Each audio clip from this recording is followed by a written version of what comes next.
आज 12टा जेहेतु बुधवार थिला आउ एई आंबुल दिया पतला झोलटा केमिति मु मिस करदेबी कहले आउ मु खाइबी माने आपनको सह कोन शेयर करिबिनी एइटा कोन संभव तेबे चलंतु तार प्रिपरेशन टिके देखि नबा 500 ग्राम पाखापाखी रोही माछ को प्रथमे धोई धाई परिष्कार कला परे ताकू टिके हळदी लुण आउ सोरिष तेल माखी किछि टाइम पय छाडिबा मु ताकू पूरा भल्लो के तळ ऊपर करी गोळेई देली आउ ताकू किछि टाइम पय साइड करी देली। एक्चुअली आमिष हेले घरे हमर टिके चुली को बेसी गुरुत्व दिया जाए तो आउ डेरी न करी बो मोर चुली को लगेई देले आउ मु कढ़ई थोई माछ भाजिया को बसी गली कढ़ई बसी सेथिरे देली सोरिष तेल आउ खुसुणी देई ता चारिपट को लगेई नेली। माछ भाजिला टाइम रे कड़ा को प्रथमे भल्लो के हिट करेबे देखिबे गोटे भी माछ भांगिबनी आगरु मो द्वारा टिके भूल हेई जाउथिला बट एबे मो माछ भजा आपण मानको सामने रे ठीक रे भाजुची कि नाही कहिबे हेला। एबे गोटे गोटे करी सब माछ को तेल रे देला परे तार दुई पाख को हल्का ब्राउन करी भाजी कढ़ारू खोली आनिबा बेसी लाल करी भाजिबानी बेसी लाल करी भाजिले तार स्वाद कमी जाए।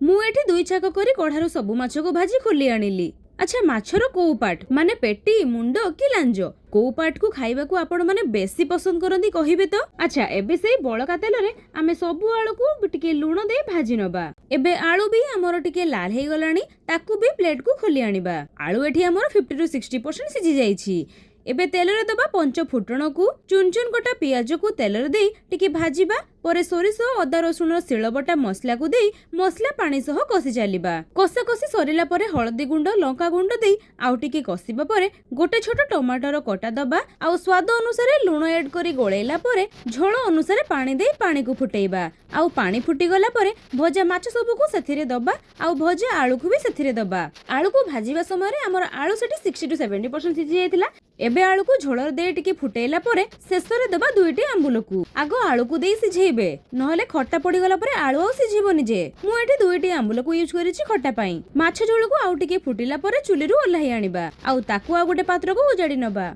आउ ए सोरिष दिया आंबुल झोळ सह गरम भात तो पूरा 100 रे चली जिवो ना कोन कहउचंदी। आउ आमिष तरकारी रे आलू टिके पडिले तार स्वाद आउ टिके बढ़ी जाए। हो एबे तो बढ़ा बढ़ी सरेला आउ काई लेट करिबा झोळटा ठंडा हेई जिबा आगरु चैनल को सब्सक्राइब करी निज निजर मतामत को कमेंट टाइप करि दियंतु। हां लाइक करबा को भूली जिबेनी हेला रहिली आमे पुणी देखाबा आउ गोटे नुवा रेसिपी रे। धन्यवाद।